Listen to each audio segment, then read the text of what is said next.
Graça e paz da parte do nosso Senhor e Salvador Jesus Cristo, amado.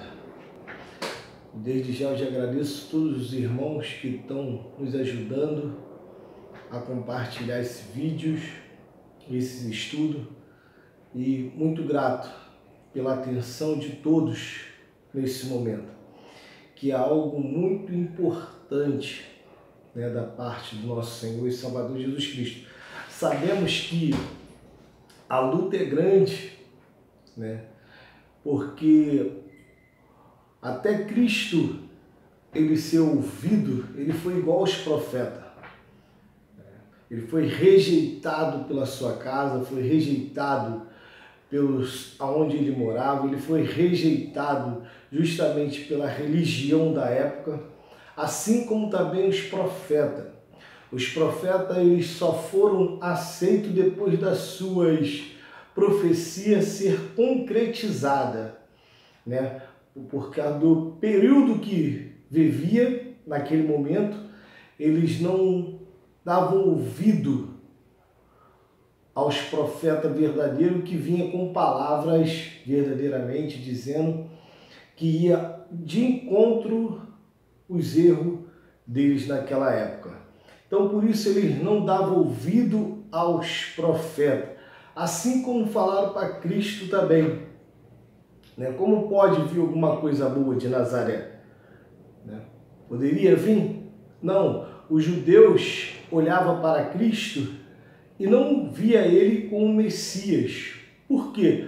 Porque nascido de uma mulher e não veio para reinar nesse mundo, um pobre, um homem simples, um homem que andava no meio dos pecadores, um homem que dizia, esse daí que bebe com os pecadores, esse que come com eles, Então, dificilmente, por isso que em Gálatas, no capítulo 4, vai falar que o filho verdadeiramente da escrava são maiores do que o filho da que tem marido, porque difícil é seguir esse caminho, irmão.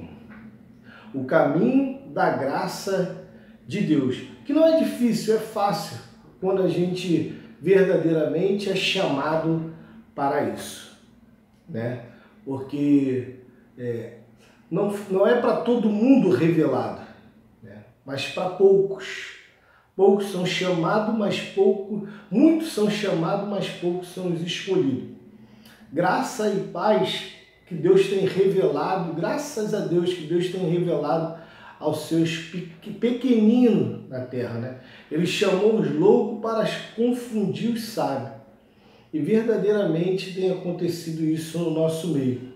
Eu sei que muitas pessoas não vão querer dar ouvido, A gente tem falado muito sobre o que está acontecendo, as heresias dentro das igrejas, O que é o batismo, a apresentação de criança, esses dogmas todinho da lei que eles vêm trazendo para dentro da graça de Deus.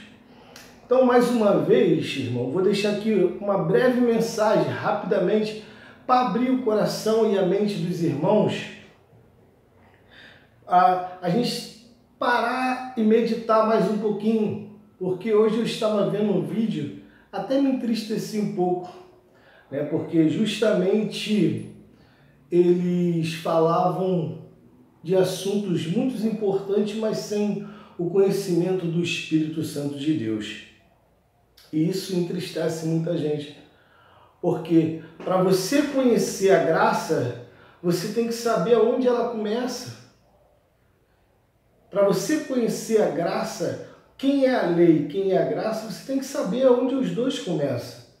Então, isso é muito difícil. Hoje eu estava escutando um vídeo, estava vendo esse vídeo, e me chamou muita atenção que chega até a zombar, do nosso Deus. Como se fosse Deus ele mandar o seu Filho unigênito, a sua criação, o seu Espírito, para ser crucificado para nos resgatar apenas da sepultura, apenas da terra. Então isso é muito ruim. Que a Bíblia fala que Cristo ele veio salvar resgatar o que havia perdido. Isso, então, muito me entristece quando a pessoa não tem esse conhecimento. Se ele veio resgatar é porque ele perdeu alguma coisa. Né? E essa coisa que ele perdeu não é prata, não é ouro, não é nada material nesse mundo.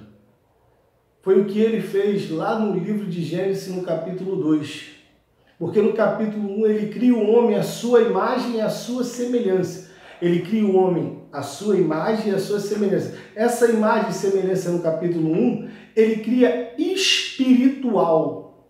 Ele não cria material, ele cria espiritual.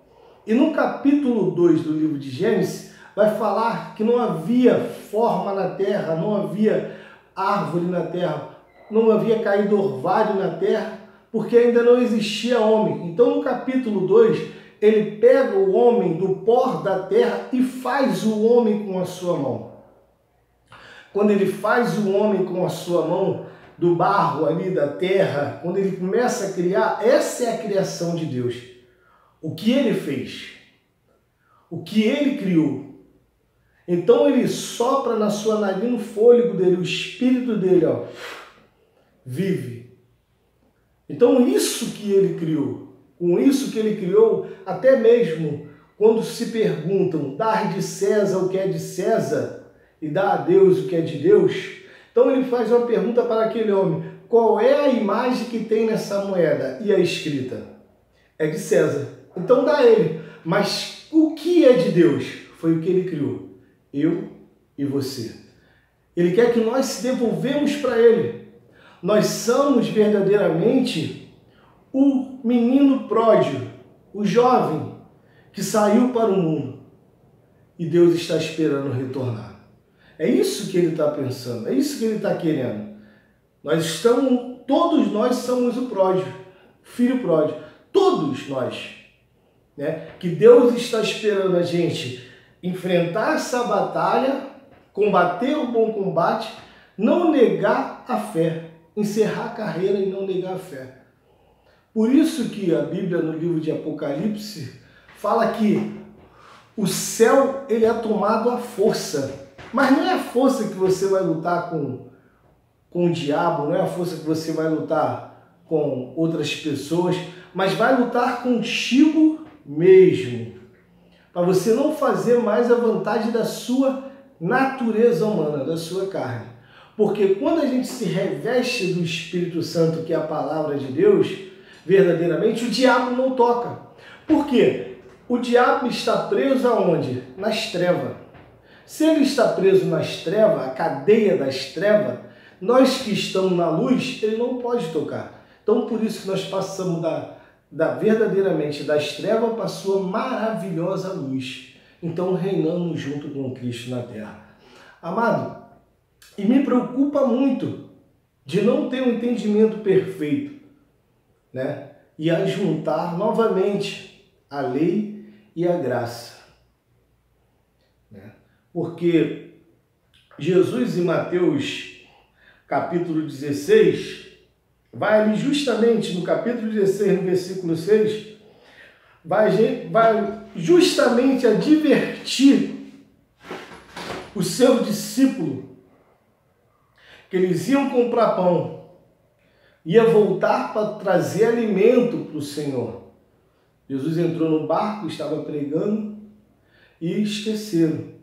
Então Jesus ele começa a advertir ali, chamar a atenção dos discípulos dele, falando algo muito interessante, acautelai-vos, né, dos fermentos dos fariseus e dos saduceus, para eles tomar cuidado, para eles se guardar do fermento do fariseu e do saduceu.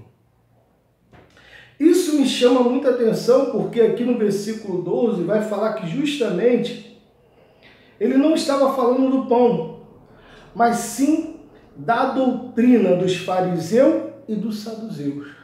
Da doutrina, novamente dizendo, dos fariseus e dos saduceus. Os saduceus, os fariseus, a gente até explicou aqui, que eram judeus e separados. Aqueles homens eram zelosos da lei. Zeloso. Aqueles homens eram separados para ensinar a lei Moisés, que ele tinha um zelo tão tremendo pela lei. Eles eram homens que verdadeiramente eram preparados para estar ali naquele momento e justamente para interpretar corretamente a Escritura. Era isso que eram aqueles homens. Então, quando Cristo adverte aqueles homens ali, verdadeiramente, ele está falando assim, ó, cuidado para vocês não ser iludido e enganado pela lei. Cuidado para eles não te fascinar quando você chegar lá do outro lado. Com essas doutrinas falsas, com essas leis falsas que eles vêm dar para vocês. Cuidado! Então, o perigo, né, e o cuidado que Cristo tem de informar isso é muito grande. Por quê? Cristo ele estava alertando o que poderia deixar eles de fora da salvação.